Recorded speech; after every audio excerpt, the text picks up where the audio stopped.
Hi hello ವೀಕ್ಷಕರೇ, welcome back to my YouTube channel. ಹೇಗಿದ್ದೀರಾ ಎಲ್ಲರೂ? ಐ ಹೋಪ್ ಎಲ್ಲರೂ ಕೂಡ ಚೆನ್ನಾಗಿದ್ದೀರಾ ಅಂತ ಅಂದ್ಕೊಳ್ತಾ ಇವತ್ತಿನ ವಿಡಿಯೋನ ಶುರು ಮಾಡ್ತಾ ಇದ್ದೀನಿ ಸ್ನೇಹಿತರೆ. ಐ ಹೋಪ್ ಇವತ್ತಿನ ವಿಡಿಯೋ ತಮ್ಮೆಲ್ಲರಿಗೂ ಕೂಡ ಇಷ್ಟ ಆಗ್ಬೋದು ಅಂತ ಅಂದ್ಕೊಳ್ತೀನಿ.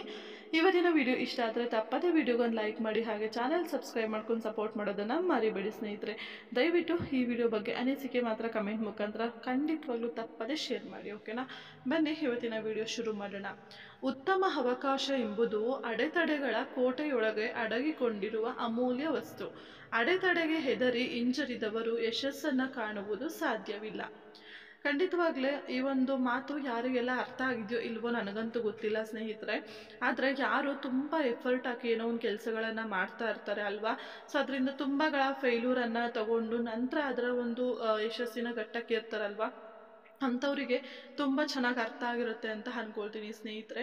ಹೌದು, ನಿಮಗೆ ಏನೋ ಒಂದು ಬೇಕು ಅಥವಾ ಏನೋ ಒಂದು ಅವಕಾಶ ಬೇಕು ಅಂತ ಅನ್ನೋದು ತುಂಬಾ ಈಸಿಯಾಗಿ ಸಿಕ್ಬಿಡಲ್ಲ ಸ್ನೇಹಿತರೆ ಅಲ್ವಾ. ಇಲ್ಲೇ ಹೇಳಿದ್ದಾರೆ ನೋಡಿ, ಉತ್ತಮ ಅವಕಾಶ ಎಂಬುದು ಅಡೆತಡೆಗಳ ಕೋಟೆಯಂತೆ. ನೀವು ಯಾವುದೋ ಒಂದು ಅವಕಾಶಕ್ಕೆ ಕಾಯ್ತಾ ಕುಳ್ಕೊಂಡಿರ್ತೀರಾ, ಅಥವಾ ಏನೋ ಒಂದು ಕೆಲಸದಲ್ಲಿ ಏನೋ ಒಂದು ವಿಚಾರದಲ್ಲಿ ಏನೋ ಒಂದು ಬೇಕು ಅಂತ ಅಂದ್ಕೊಂಡಿರ್ತೀರ ಅಂದ ತಕ್ಷಣ ಅದು ಪಟ್ಟಂತ ನಿಮಗೆ ಸಿಕ್ಬಿಟ್ರೆ ಖಂಡಿತವಾಗ್ಲೂ ನಮ್ಗೆ ಅದ್ರ ಬೆಲೆ ಎಲ್ಲಿ ತಿಳಿಯುತ್ತೆ ಅಲ್ವಾ.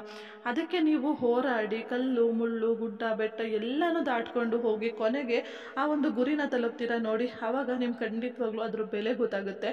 ಹಾಗೆಯೇ ಆಗ ಸಿಗುವಂತಹ ಖುಷಿ ಇರುತ್ತಲ್ವ, ಅದನ್ನು ನೀವು ಎಷ್ಟು ಕೋಟಿ ದುಡ್ಡು ಕೊಟ್ಟರೂ ಕೂಡ ಅಂಥ ಖುಷಿ ಸಿಗೋದಿಲ್ಲ. ಹಾಗೆ ನಾನಿಲ್ಲಿ ಇನ್ನೊಂದು ವಿಚಾರನ ಹೇಳಲಿಕ್ಕೆ ಬಯಸ್ತೀನಿ ಸ್ನೇಹಿತರೆ.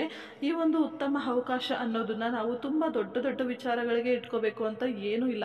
ಚಿಕ್ಕ ಪುಟ್ಟ ವಿಚಾರಗಳಿಂದ ಕೂಡ ನಮಗೆ ಅವಕಾಶಗಳನ್ನು ನಾವು ಹುಡ್ಕೊಳ್ಬೋದು. ಈಗ ತುಂಬ ಜನ ಎಸ್ಪೆಷಲಿ ಹೆಣ್ಮಕ್ಳು ಇವಾಗ ಅಂದ್ಕೊಂಡಿದ್ದು ಸಮ್ಮರ್ ಅಲ್ವಾ, ಸೊ ಇವಾಗ ವೆಯ್ಟ್ ಲಾಸ್ ಮಾಡಬೇಕು, ಸೊ ಬ್ಯೂಟಿ ಕಾನ್ಷಿಯಸ್ ಮಾಡಬೇಕು ಅಂತ ಹೇಳಿ ಅದನ್ನು ಒಂದಿನ ಮಾಡಿ ಅಯ್ಯೋ ನನ್ನ ಕೈಲಿ ಹೇಳೋಕ್ಕಾಗಲ್ಲಪ್ಪ ಅಥವಾ ನನ್ನ ಕೈಲಿ ಎಲ್ಲಾಗುತ್ತೆ ಅಂತ ಹೇಳಿ ಬಿಟ್ಟು ಬಿಡೋದಲ್ಲ. ಸೊ ಅದಕ್ಕೆ ಅವಕಾಶ ಅನ್ನೋದು ಅಂದರೆ ಅದನ್ನು ನೀವೇ ಹುಟ್ಟಾಕೋಬೇಕು. ಆದರೆ ಅದು ನಿಮಗೆ ಸಿಗ್ತಾ ಇದೆ ಅಥವಾ ಸಿಗೋ ದಾರಿಲಿದೆ ಅಂತ ಅಂದಾಗ ನೀವು ಹೋಗಿ ಆ ದಾರಿನ ತಲುಪಬೇಕೇ ಹೊರತು ದಾರಿನೇ ನಿಮ್ಮ ಹತ್ರ ಬರಲ್ಲ ಅಲ್ವಾ.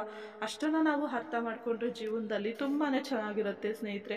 ಹಾಗೆ ಯಾವುದೇ ಒಂದು ಅವಕಾಶನೂ ಅಷ್ಟೇ ಕೈಗೆ ಸಿಕ್ಕಾಗ ಅದನ್ನ ಖಂಡಿತವಾಗ್ಲೂ ಕೈ ಬಿಡೋಕ್ಕೆ ಹೋಗಬೇಡಿ. ಸೊ ಹಾಗೆಯೇ ಯಾವುದೇ ಒಂದು ಅವಕಾಶನ ಸೆಲೆಕ್ಟ್ ಮಾಡ್ಕೊಳ್ಳೋಕ್ಕೂ ಮುಂಚೆ ತುಂಬ ಆಲೋಚನೆ ಮಾಡಿ ನಂತರ ಆ ಒಂದು ಅವಕಾಶದ ಹಿಂದೆ ಹೋಗಿ ಅಂತಲೇ ಹೇಳ್ತೀನಿ ಸ್ನೇಹಿತರೆ. ಯಾಕಂದರೆ ಪ್ರತಿಯೊಂದು ನಿಮಿಷ ಕೂಡ ಮನುಷ್ಯನ ಜೀವನದಲ್ಲಿ ತುಂಬಾ ಮುಖ್ಯ ಅಲ್ವಾ. ಅದನ್ನು ಯಾಕೆ ಸುಮ್ಮನೆ ವ್ಯರ್ಥ ಮಾಡಬೇಕು, ಹಾಗಾಗಿ ಹೇಳ್ತಾ ಇದ್ದೀನಿ ಅಷ್ಟೇ ಸ್ನೇಹಿತರೆ. ಸೊ ಇಷ್ಟು ಹೇಳ್ತಾ ಇವತ್ತಿನ ಈ ಒಂದು ವಿಡಿಯೋನ ಇಲ್ಲಿಗೆ ಮುಕ್ತಾಯ ಮಾಡ್ತಾ ಇದ್ದೀನಿ.